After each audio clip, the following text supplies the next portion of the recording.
Welcome to the We Hack Purple podcast, where each week we interview a different person who works in information security to learn about their job, to learn about their career path, to learn about the cool stuff they get to do every day to help protect everyday citizens like you and me.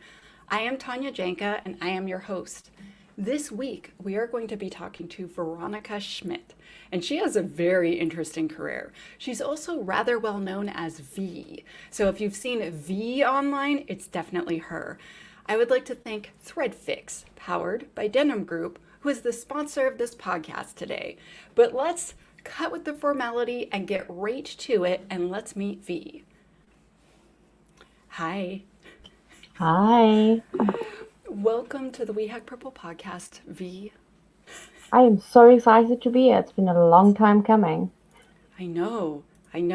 Thank you so much. For people who have not seen you, seriously, our guest from last week was like, oh my gosh, you know V? Yeah, I've had a lot of people have been looking forward to you being on the show, not just me, it turns out.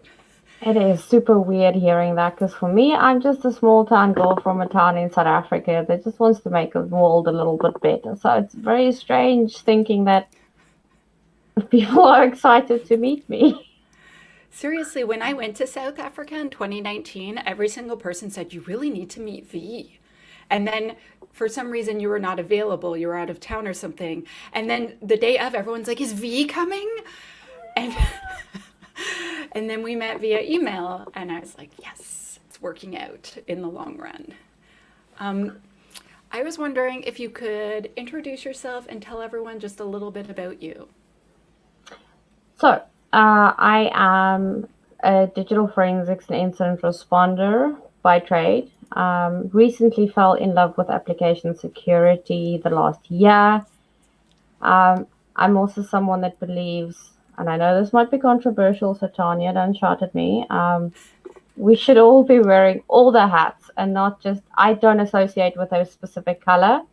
I kind of believe that for me to be the best incident responder I can be, I need to understand everyone's perspective and everyone's roles to understand how I need to investigate systems or breaches. So that's me. I'm not currently an academic.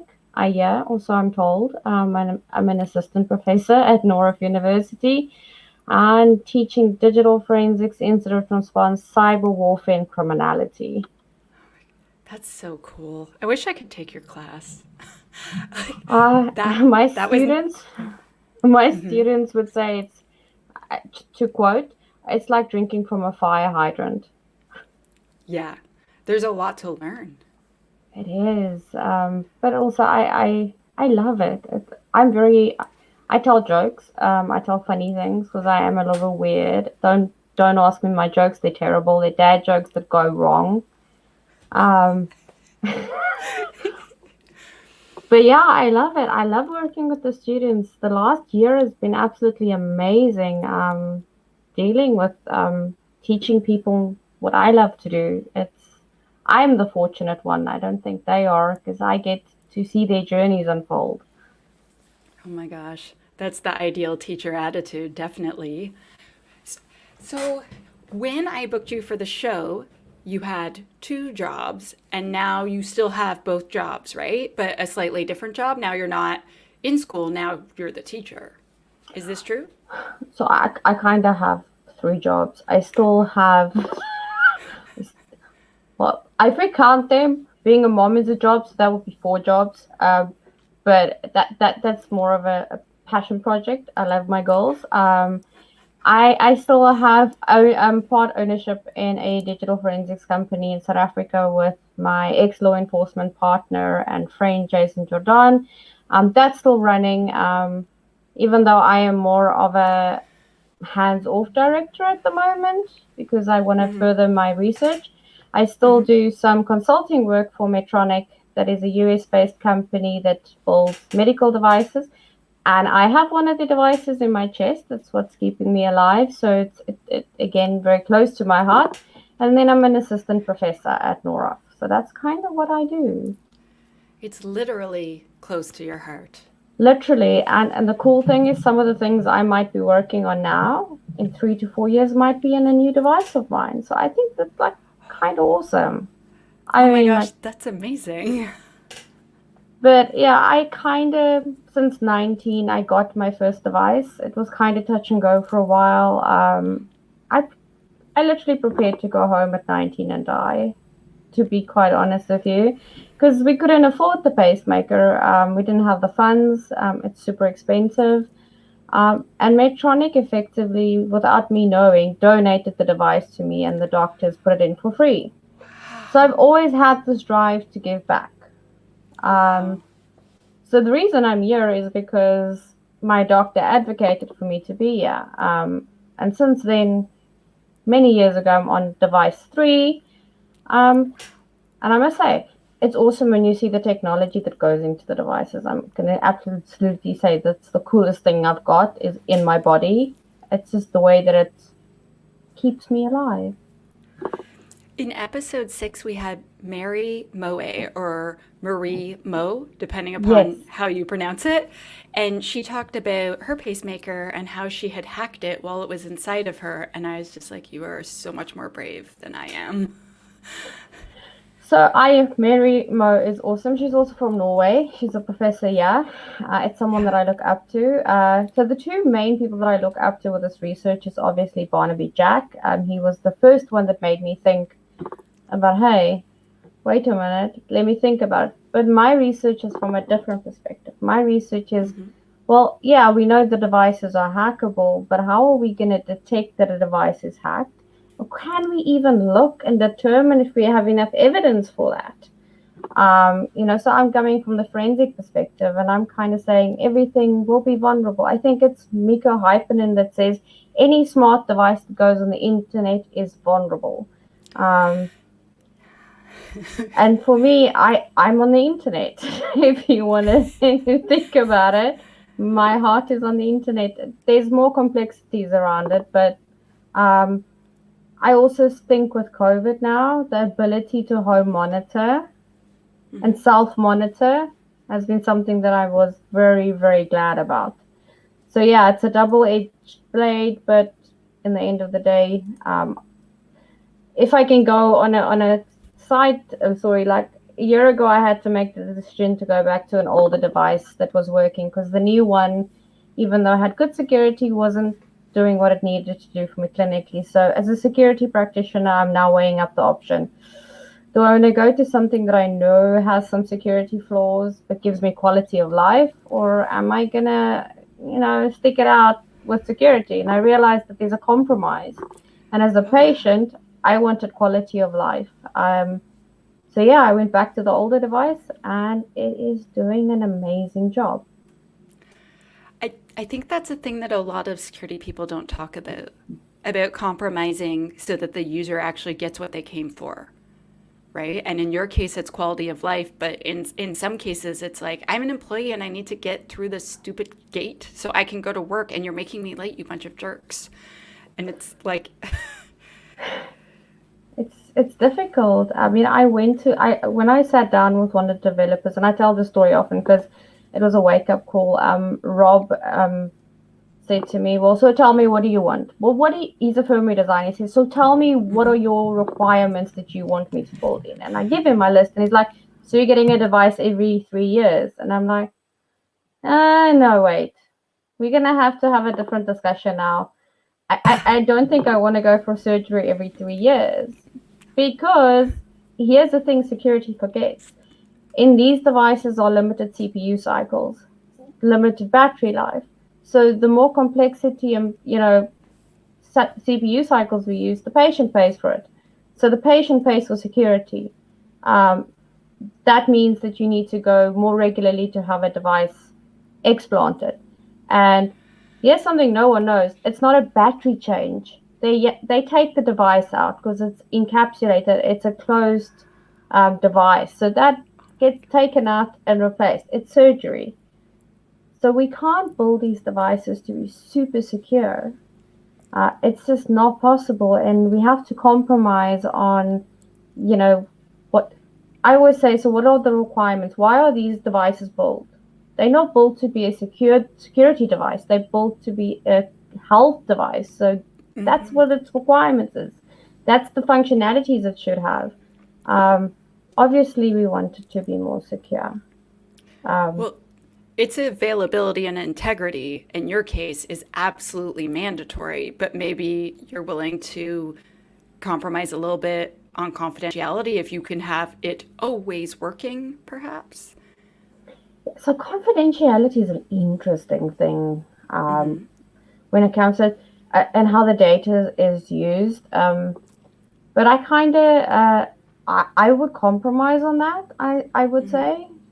Um, I made a joke once, and I said to a doctor, I said, "So let's put usernames and passwords on it." And in his frank fashion, he said to me, "Okay, so you're going to be lying there, grabbing your chest in pain, and you're going to give me your authentication." He says, "There's a reason that there's a universal token that we use. It's so that anyone anywhere can get into your device easily."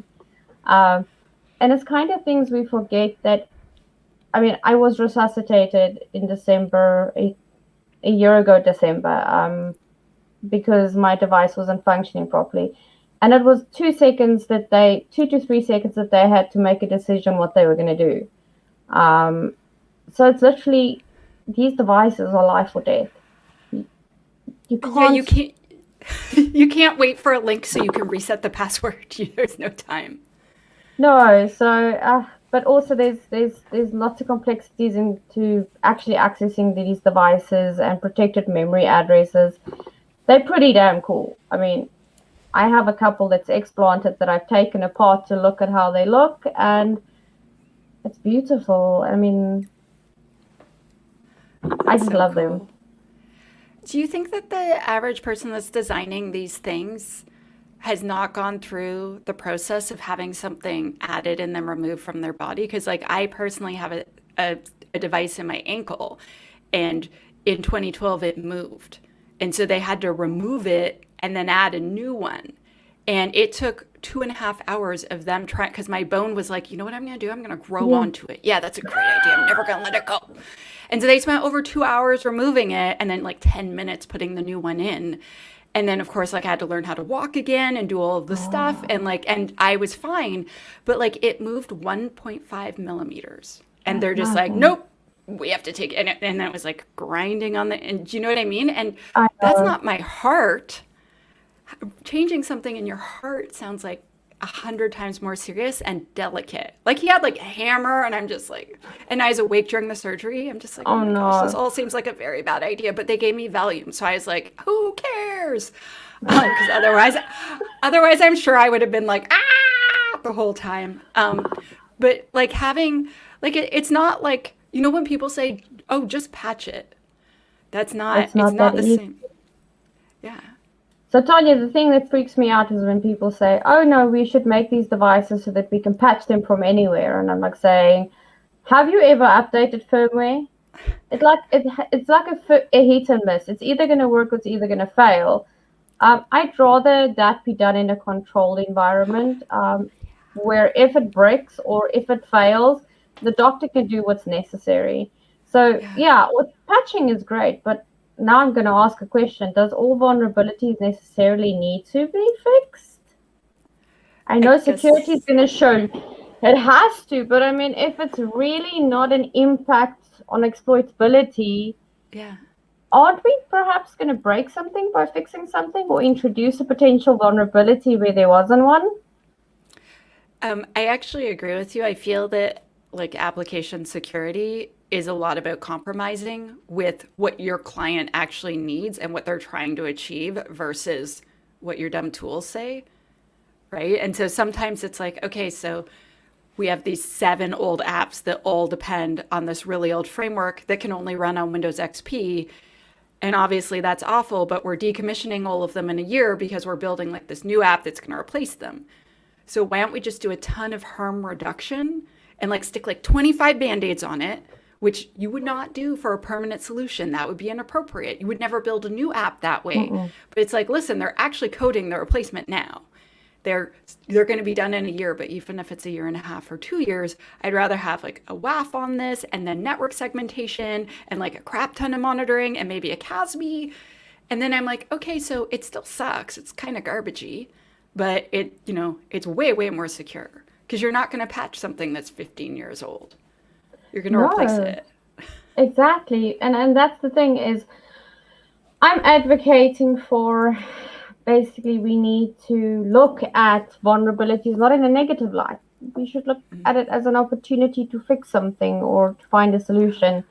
Because I find when anyone says vulnerability, organizations start jumping up and down. Well, I'm gonna shock everyone that you have probably been hacked. You didn't know about it because you didn't have the necessary logs or the necessary intelligence or detection mechanisms, especially the smaller organizations. And the only way that you generally find out that you've been breached is when your data's been dumped on the internet or you being held extorted for Bitcoin. Or a client says, "Hey, I received it. Have you received my payment?" And you go, "Well, no." And then it got paid into another account because there was a business email compromise. And this is why I love my job, because I get to come into organizations at their most vulnerable point. And I usually say to them, we're all going to calm down to a mild panic, right? Just a mild panic. If I run, you run. But at such a point, we're just going to assess the situation. I also like to watch. I like to isolate machines and observe what the attacker is doing. Because psychology of human beings are so awesome. Even in automated attacks, you see the underlying behavior. And this is what I think my law enforcement career taught me, is that human psyche. I mean, if we look in forensics, what's awesome in forensics, I'm going to geek out, is I can look at your computer and I see your personality, and based on how you name your files, how you organize your folders, those kind of naming conventions are unique to a person. So I can anticipate if I'm looking for a specific document based on your profile, what the document name might be. Oh, cool. So your computer tells us all your secrets. And it'll tell you Tanya's not super organized and she's kind of stressed. She finds running a startup hard. Running a startup is hard. It's not easy work, right? I've been there, done that, got the t-shirt and the endless sleepless nights. Yeah. I sleep really well, but sometimes I'm like, if I could just cut out a few hours per night, imagine how much I could get done. Well, we're not going to sleep tonight. I'm going to be working on research papers. Wow. Yeah, I am actually meeting with someone from India tonight, so I have to stay up kind of late, but it's worth it. I have questions. Like, how did you... So you told us how you got interested in medical devices. Like, it totally makes sense considering your health history. But how did you get interested into forensics? And how did you kind of like get introduced to that? Oh, that's a funny story. My whole career is a funny story. So I started as an administrative officer at Special Investigating Unit. Was good at IT. Was interested in IT. My dad works for a telecommunications company. So I grew up around it, and I kind of like always loved doing it. So I started helping them out in the local office, and became the IT contact person. Now, unfortunately, with a great access comes equal responsibility. I was young. I may or may not have accessed some documents that I should not have, and I was flagged on a radar. And it was kindly suggested that I should speak to Jason, who was my mentor and now my business partner, to facilitate a career change. Wow. So he basically sent me a crap load of documents and research papers and put me through the ringer for about a month. And I realized, like, holy crap, this is something that I really like because it's puzzle solving. I love solving puzzles, and I want to know the why, the who, the when, and what. So I actually got my first case, and he was not around because he was doing his his postgrad. So I kind of had to find my way around LimeWire. Just to give you an idea of how old I am, it was a copyright infringement dealing with LimeWire. And I did my research by experimentation, and I realized, like, I like this, and that was my law enforcement career. I did inevitably leave because I had kids, and it became a little bit too high danger for me dealing with organized crime and Yeah. nasty other things, and I wanted a slower pace. So we decided to start our private practice. Um, but I kind of started with no experience, no degree. I didn't have the money to go study after school, um, and worked my butt off. And here's the thing: you don't need a degree to do a master's. I did my master's without a degree. I just motivated my way into the door, and then I had to prove that I deserved to be there. You're amazing. You so are, V. You're just like, I motivated them to. Yeah, and I can totally see it because I know you. I'm good with convincing people. So here's the other thing: Yes. people say, "I don't qualify for this job." Well, I haven't qualified for a single job that I got because I went in there and I said to them, "I am willing to learn. None of your other candidates are as hungry as I am because I know what I don't know, so I know what I need to learn." And I was honest. I was brutally honest. They would ask me, "Can you do this?" I'm like, "No, but give me 24 hours and I'll learn how to do it." And that's kind of been my whole life. If Yeah. if a door closes, well, I'm gonna go through the window. If the window is not there, I'm gonna climb through the roof. And if anything else fails, I'm gonna kick down the door. I don't believe in barriers. I don't believe in no. No is just an indication for me. I need to find an alternate way to get to what I want. That's awesome. Someone in the chat, Andrea, says, yes, that's amazing. And I completely agree with her. Can you describe what a day is like in the life of someone that does forensics?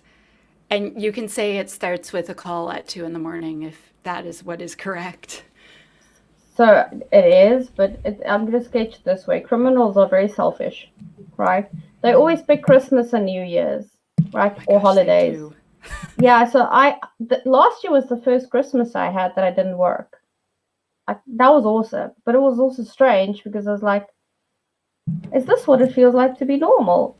But if you like the adrenaline paced life of dealing with breaches and getting phone calls at 2 o'clock in the morning, um, it sounds scary, but it's actually quite fun. I must say, when I get a call for a breach, I go into the mode of, okay, I need to calm my client down because we need to understand um, that a client, when breached, is vulnerable. It's almost like they have been violated, they have been attacked. Yeah.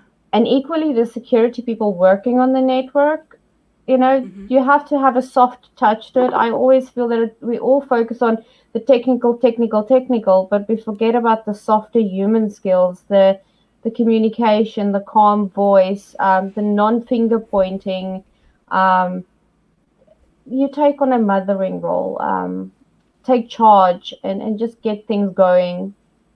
Um, a breach is big, but my granny always had a saying that, how do you eat an elephant? It's like one bite at a time. So break your things down to small, achievable things and start ticking them off. But what is it like? It's fast paced. It's rewarding because when you have solved a breach, you've remediated, you've recovered, people's jobs are saved in that. A company could sink or survive based on the work that you do. You get that reward when you solve it successfully, and you can tell them where they need to mitigate or do better. But I see so many people come in and start pointing fingers. We all have been breached. This is the reality, whether you want to admit it or not. It has happened, or Oh, it will yeah. happen. And I think we need to stop shaming companies Hmm. that have been breached.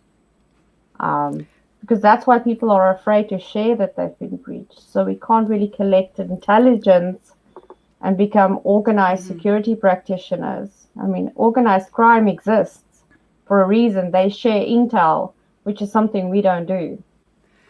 Actually, I agree with you completely. Many times I have thought, like, why don't more companies share information around this? Like, one of the government departments I worked at, I did incident response, and I did a bit of like AppSec related forensics for them.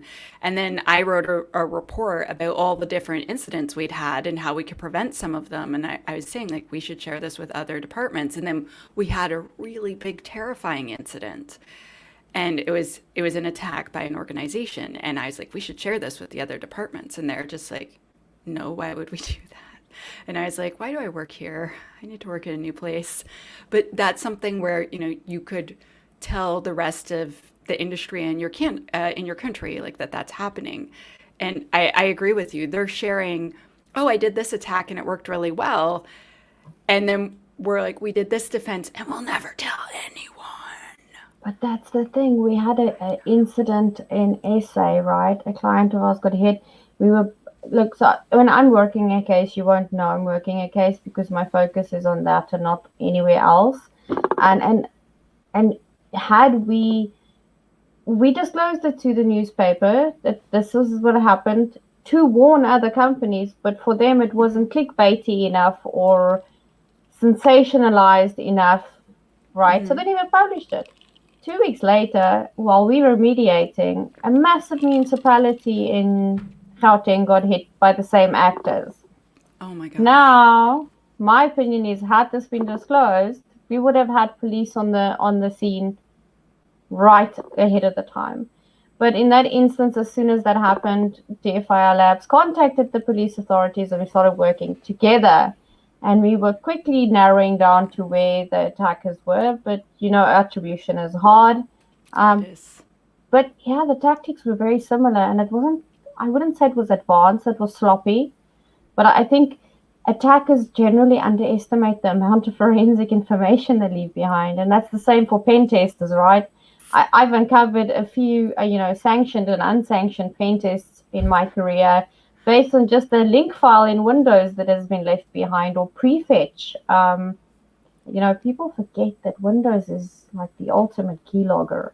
It keeps traces of everything. I'm going to get sued. I'm just. It is. It keeps a wealth of information if you know where to find it. Yes. I would like to take a brief pause, and I want to thank our sponsor, ThreadFix.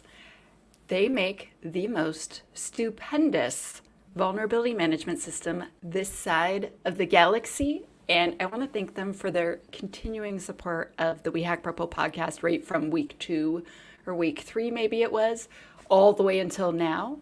I also want to ask everyone that's watching to give us a thumbs up. And if you're not subscribed to our YouTube channel, please subscribe to it. If you're listening, please subscribe to our podcast if you're listening later. And also I want you to follow V on Twitter. She actually tweets a lot of really cool stuff. I follow her. A lot of people I respect follow her. She shares a lot of really cool research. And this brings me to the next thing, which is I want to ask about your research. So you do a lot of medical IoT security research, but lately I believe you've been looking at some malware or ransomware specifically. Do you want to tell us anything kind of interesting about that?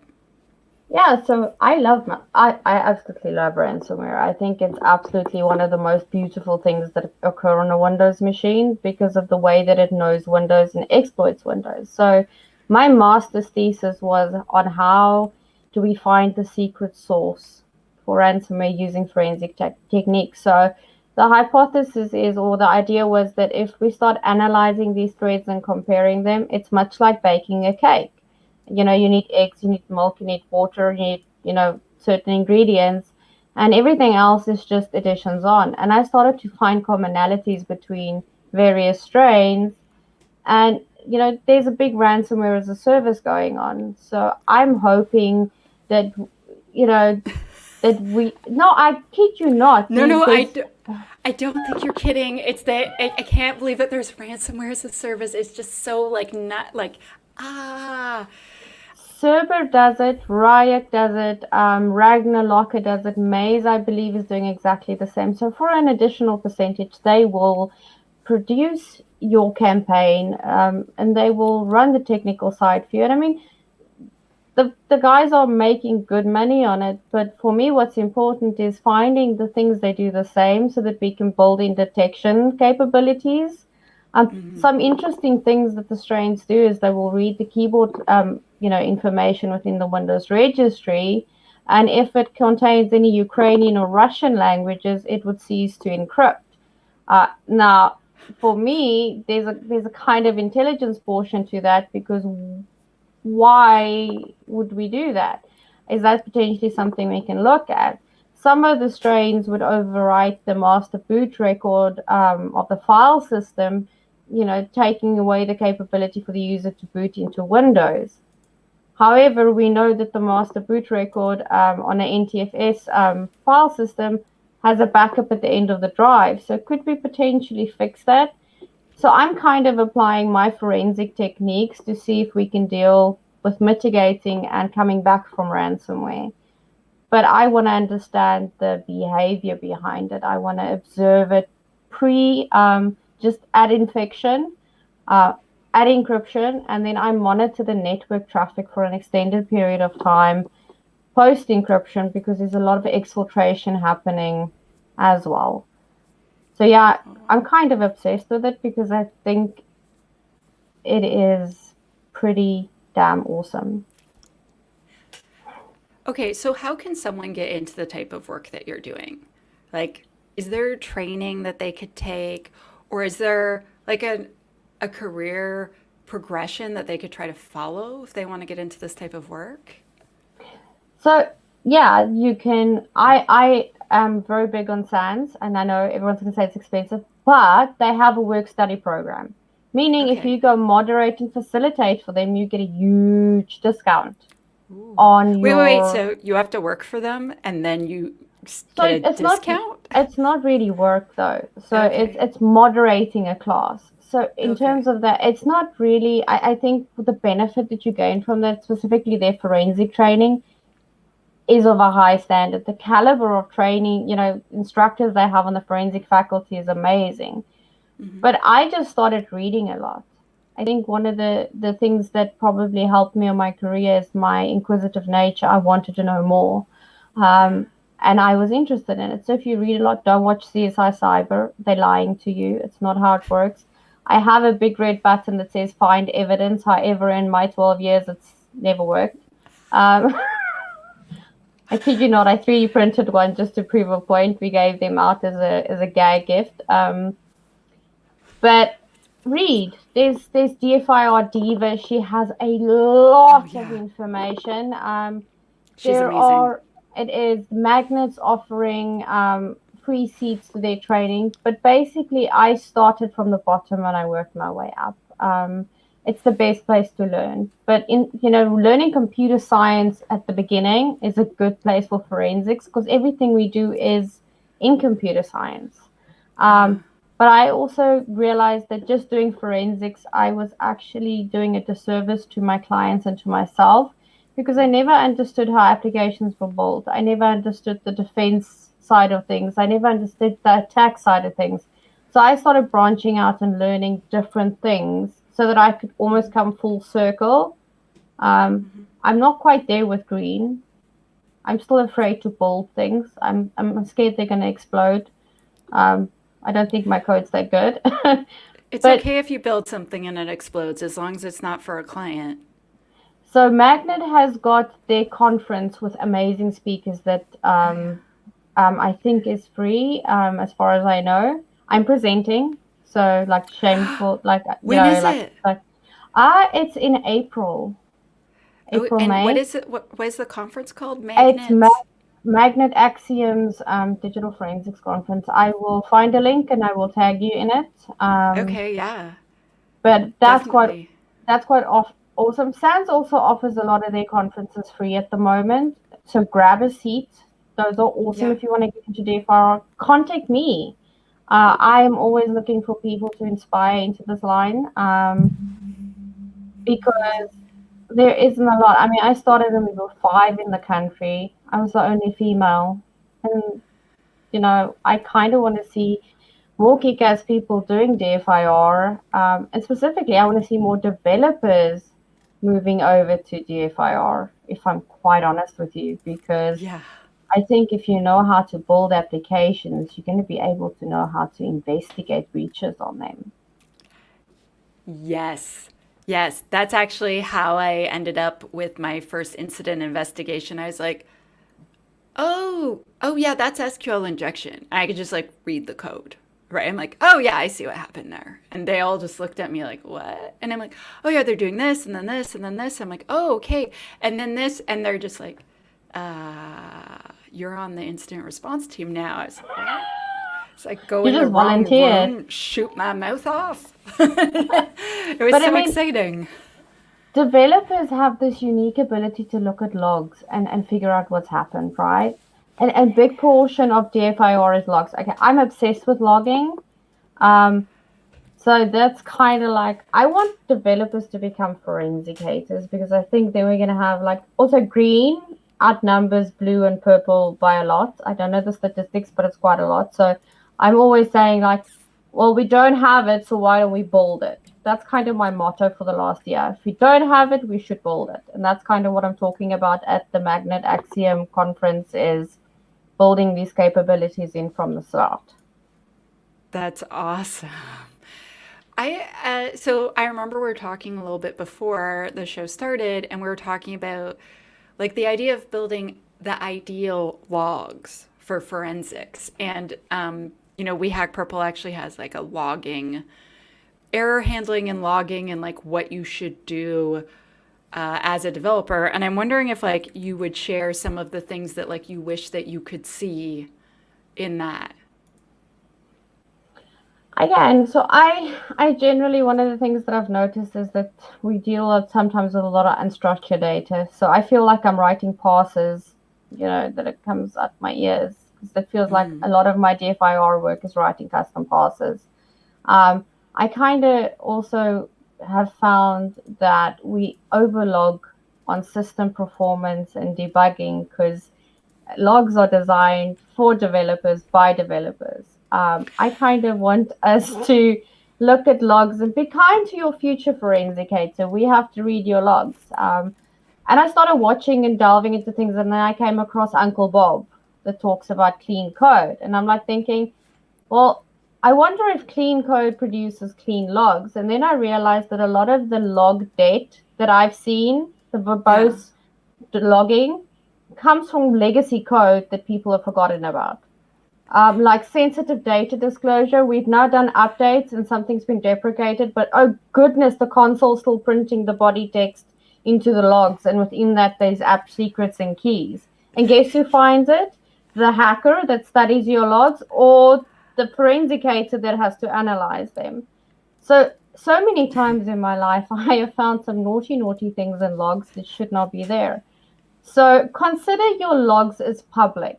I always say, even if it's on a mobile phone, that means it's not on something you can control, meaning people can have access to it. So don't put things in your log that you don't consider public. So preferably not your dirty laundry should not be in there. Um, I Like kind of credit go to cards, credit card numbers. What about SIN numbers? No? or endpoints or now JWT tokens, seeing as we're just putting like the kitchen sink in, and these are things I've seen. So a good question is to look at the when it's happened, what has happened, where that originates from, and that's kind of where I'm going with that. But it's also about context, right? I can tell Okay. you, I got up this morning, I had coffee, 2 sugars, milk, I had a green shirt, purple pants, I combed my hair in a side path, and I went to work. Well, that's too verbose. I mean, no one wants to know that information. Or I could Yeah. just have said, I got up this morning. That also doesn't tell you anything. So Yeah. you need to think of your logs in design based on what do I want this message to tell someone when they look at it. It's not just about printing a whole body of text and saying, well, okay, I've done my part. You need to go read the logs and see if you can actually correlate the timeline. Yes.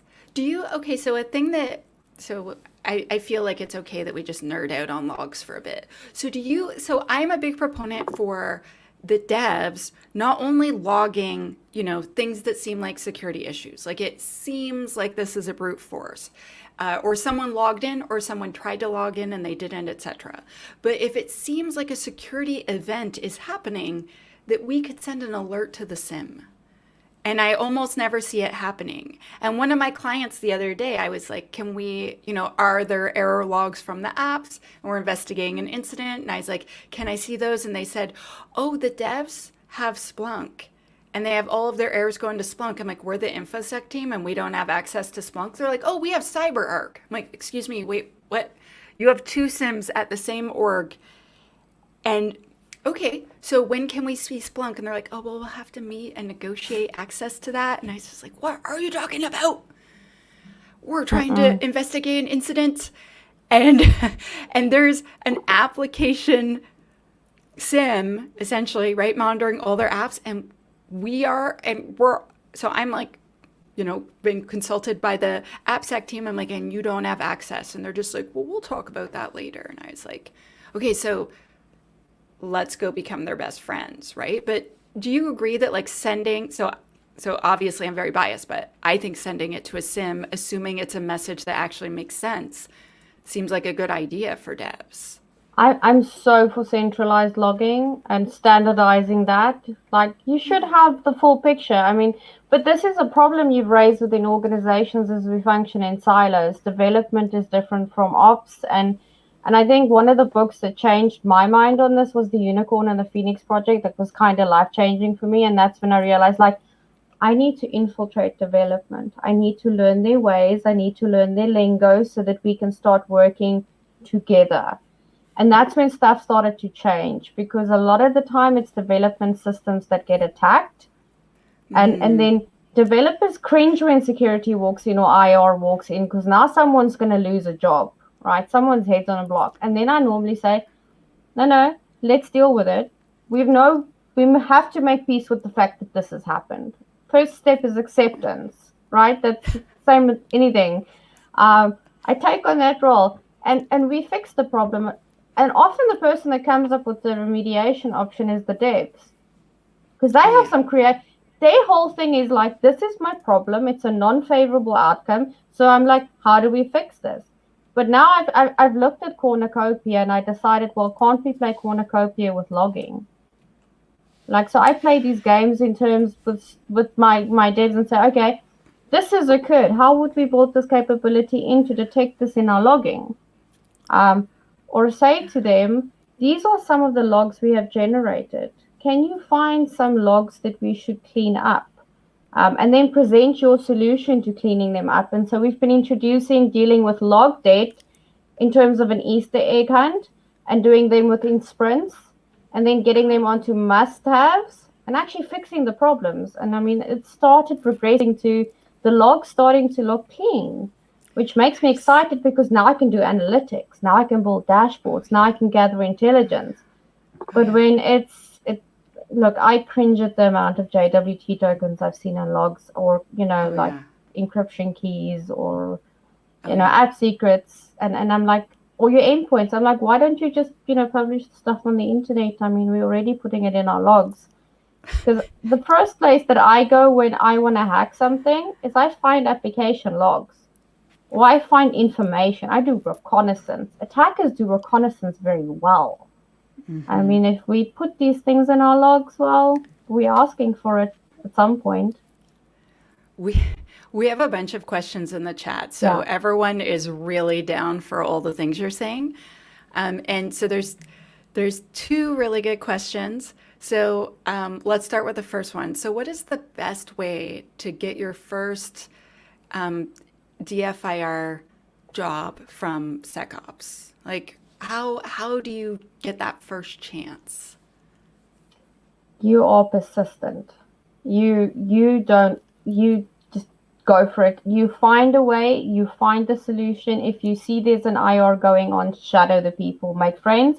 It's a people game. But also don't be put off when a job application says, hey, you have to have 3 years experience. Like I said, that's not a thing. But go volunteer your time. Like, if you're in an organization and they've got a cert team, go volunteer your time. It's the best way for you to learn, is by doing. I would say go study, but again, I'm a big supporter of there's theory and practical, and they need to merge, and they need to be theory doesn't always meet up with what happens in practice. Like we have the 6 steps in incident response. I've yet to see a company during a breach where everyone's head's on fire at this point follow these 6 steps. Or an incident commander shouting, we're on phase 1. No, everyone splits up and does what they need to do. But your first job is going to be basically one you're probably not ready to do.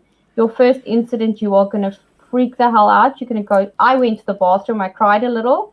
I got my mind straight, fixed my makeup, and walked out of there and faked it. I faked my confidence. And in that, I learned how to do the job. It's so true. It's so true. It sounds ridiculous, but it's literally, I didn't know anything about digital forensics or incident response. I didn't know it's a career line. By accident, I got exposed to it, but a lot of the people that we've hired has been someone that has shown an interest in what we were doing and volunteering their time. Internships are great. So, I mean, I've done a couple myself where I've just said, I want to learn what you've done. And it's the same with the development teams. I sat with them and I didn't charge them for anything. I said, I want to just observe. I just want to watch. I want to see what you do. I want to see how you function, because I didn't want to introduce something that breaks an application's development cycle, because that's costly. So I wanted to know that if I suggest a remediation on an application, I need to understand where it fits in. I need to understand what the cost, the time, that goes into it, because I hate it when people now like come to my developers and say to them, hey, we need to make a security change because there's a vulnerability and we just like about to release. And we're already over time. Yeah. So how about it? Do you want to explain to them why we're late? Can we point at you in the meeting? Yeah. But yeah, just volunteer, honestly. And talk. Twitter is amazing. There's an amazing community out of there. Ask questions, read up, and through the industry, someone will be looking for someone. I retweet some posts for positions, but I would go to the person that's in the organization that runs the department and say, hey, I want to like volunteer some hours because I want to learn. And most of them will say yes, because they are grossly understaffed. Oh yeah.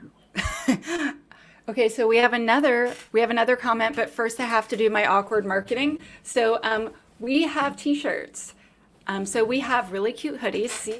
Ooh, it's very pink. So we have femme hoodies. And by that I mean they fit lady figures. And you can buy them at shop.wehackpurple.org. We also have magnets t-shirts.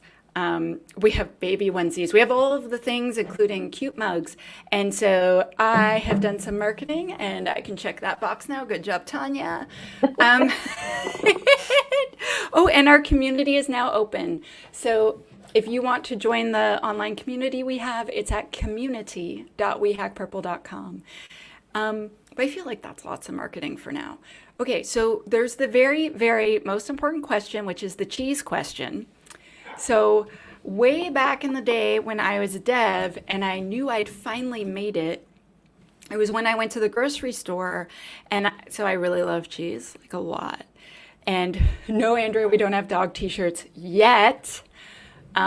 We should get pet swag. Okay, anyway, sorry, back on topic. So I felt like I'm looking at the 2 types of cheese, and then I realized I make enough money. I can just buy both. And for the first time, I realized my grocery bill could be larger and I could get, more things that I wanted and not scrimp so much. And I was like, gosh, I've really made it. I'm a professional dev now, right? Like it was a few years before I reached that point. But, and so that was like, oh, I get paid well. Does that make sense? And so a thing that people really want to know that watch this show, especially like when you're deciding which career that you're going to have, like, does DFIR pay well? Or, does it not pay well? Or does it pay so much you're just like, I have to adjust my camera so you don't just see like the wads of cash all over. No, just kidding. Well, so it depends. I think initially I was paid good because I was in a government institution, working for a law enforcement agency. And then I went out and did my own thing, and I kind of started a startup. And for 5 years, honestly, I didn't get an increase, but I survived. But looking back now, I've finally at a place where I feel like I'm comfortable, but it doesn't pay bad compared to some other jobs. But you need to be prepared to work from the bottom up. There's no middle intersection into DFIR because it's a thing that you need to start at the bottom so that you learn the foundational skills. I think the US fairly pays well in DFIR, the UK as well. It's consultancy companies charge a pretty penny for it. Law enforcement, public sector doesn't get paid badly, but that's more a passion job. You need to have the passion for being in law enforcement. You need to also have the grit to deal with the ugly, nasty stuff that you will inevitably deal with. And just for the record, you still deal with that nasty stuff on occasion in the private sector. It's not that you're immune from it, but it is rewarding. And after 12 years of doing it, if I had to go back, I will bloody well do it again. Yes. I love it. Okay, so I have two super tough questions, and then we have to wrap up because literally I look at the clock. I'm like, what? How could it possibly have been 52 minutes? My clock's wrong. My computer's broken. Okay, so most difficult questions. What do you like best about your job, and what do you like the least? Yeah, that is a hard. So the payoff is the best for helping people, firstly. And secondly, I get to learn every day because technology changes, attackers change. So I love the fact that I'm pushed out of my comfort zone on a daily basis because if my brain doesn't hurt, it hasn't been exercised, and I feel like I've wasted my time. So kind of like that is what I like. I like being busy I like solving things. I kind of have this urge to solve things. So the ability to constantly learn. What I like least is probably that that's a tough one. The time that's spent on incidents versus you work late hours. You're gonna put in the hours in the beginning because as a junior person you do the work, and the missing out on family time or family moments.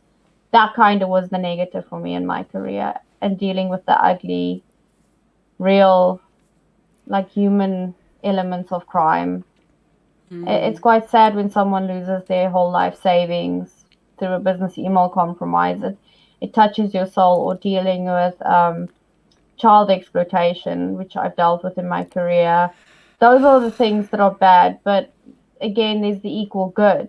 You can't have the good without the bad. But like I said, I would do it over again. But there are things that I wish, if there's one thing that I wish someone told me, was that you need to have some sort of a shield or someone like a lightning rod that you can go to and just debrief off the cases, because we keep it in and it just builds up. Yeah, you need to have the protection layer that, yeah, you need to be soft, you need to be open to the clients, but you don't open yourself up to what's happened to them and take that on board, because that's soul crushing in the end of the day. My first security job was counterterrorism, and I remember having to make a PowerPoint presentation of dead bodies, and it was just like, I didn't know this when I signed up for this job. I have a book. Yeah. You don't. I mean, I didn't know. I was 6 months pregnant when I did my first child exploitation case, and I said to my husband, I'm like, I'm not giving birth. I'm like, I don't care. The child's not coming out. She's staying right where she is. It's done. And we successfully solved the case. And then I had the feeling of if I wasn't here, if not me, then who? So I kind of like played a game. I'm like, at least I was there to solve the case, so I had an impact in one child's life. So yeah, it's rewarding. It's an awesome line of job, and there's some awesome kick-ass people that do this job that I look up to. And not just because I'm short. Look, I look up to a lot of people because I'm 5 foot nothing. But generally, there are some awesome people that I look up to, and go follow them on Twitter and ping me on Twitter and tell me why you want to get into forensics, and we can have a conversation. We can have a virtual coffee. Um, I want more people in this line, specifically developers. Or developer backgrounds, Yeah, right? I'm collecting them all now. So I'm collecting all the developers to turn them into forensic ninjas so that we can build better capabilities for the future. Thank you so much for the work you do, because honestly, I'm not tough enough to do it. And I'm so grateful that there are people like you who have a shield, who have a lightning rod, and who have the fierceness to go protect like the people that really need it the most. So thank you, V. Thank you. Thanks to you as well. You're an amazing mentor. I see you as a mentor to me because since I've met you, I've been putting myself out there a lot because someone kicked my behind over Twitter. And that will be Tanya, yes. But you know what? We all play our role. And I think it's time that we break down the silos and we take hands and start like working together and not have like double scenes. I have never heard of that. Like just centralize, standardize. Yes. Observability is key. That's the thing I think take away. If you want to protect your organization, you have to have observability. Yes, I'm actually starting to see a bunch of security observability tools coming out, and I went to an observability summit in October, and it was my first one, and I was like, oh my God, my brain's exploding with possibilities. Threat intelligence is amazing. If you haven't looked at the MITRE attack framework, shameless plug, go look at it. It is phenomenal. Katie Nichols did an amazing Oh job yeah. on it. I use it every day. And there's just I'll pop some resources in tomorrow morning when my brain starts working again on Twitter. Um, Okay. Yeah, we'll put them in the show notes. And also, like we had another guest earlier, Shelly Great Breach. Gosh, I'm saying her name wrong. She's Nerdiosity on Twitter. yeah, She's really great. There's DFIR Diva, like you Diva, said. There's you. There's Sarah Edwards. She's yeah. she's like the Mac queen, like Apple queen. There are so many amazing people that are, and I know we just named a bunch of women, but I guess like I just follow a lot of women. And there's just like so many different people sharing these really awesome, amazing secrets and things online. And yeah, definitely. Oh, this is so good. V, you're great. Thank you so much for coming on So the are show. you. And if you're ever interested in some like I wear two watches. Don't laugh. I have two fitness watches because I correlate the data between my pacemaker and the two devices to see which one's more accurate. So I do forensics on myself.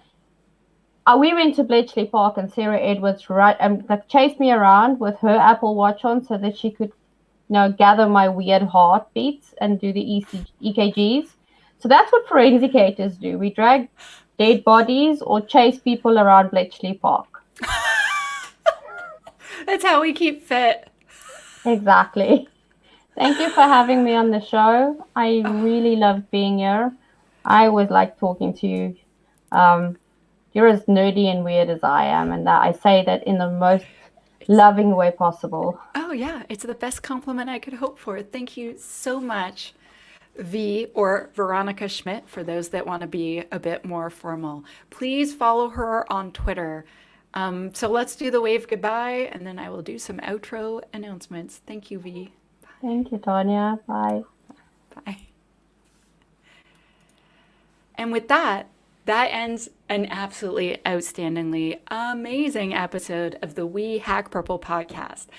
I am personally so ridiculously curious about DFIR, and I've only ever seen the app side and like database side of things, and Veronica gets to see all of it. And also her research in regard to like medical devices and how to make sure they're safe. Like she just does so much more than she even mentioned. There's just an hour is not enough to learn everything about V. So thank you so much to her being on the show. Thank you to ThreadFix again. I am so happy to have you as our sponsor and as a friend of We Hack Purple. Next week, we have a lot of surprises for you on the podcast coming up. So we are planning so many amazing things. And I know that I'm probably supposed to have all of this like live and up on the screen, but we have a whole bunch of other guests coming on. They're going to be amazing. I want to thank everyone that tuned in live. Thank you so much. If you missed us live, you can always listen to us later. But if you are, for instance, watching this later, somewhere, on a computer chilling out, or you're listening to this audio, you can tune in every Thursday from 6 p.m. to 7 p.m.-ish Pacific Standard Time at youtube.com/wehackpurple. Also, every fourth Saturday, so starting the previous Saturday, I'm doing streams of my book. So I wrote a book called Alice and Bob Learn Application Security. And if you go to aliceandboblearn.com, you will be able to sign up for reminders. And we are discussing each different chapter. And I'm having a whole bunch of amazing guests on. And that is free. We Hack Purple plans to be releasing a bunch of new courses this year, including secure coding and DevSecOps. I'm super excited. I'm Tanya Janca. I'm your host. And thank you for hacking purple.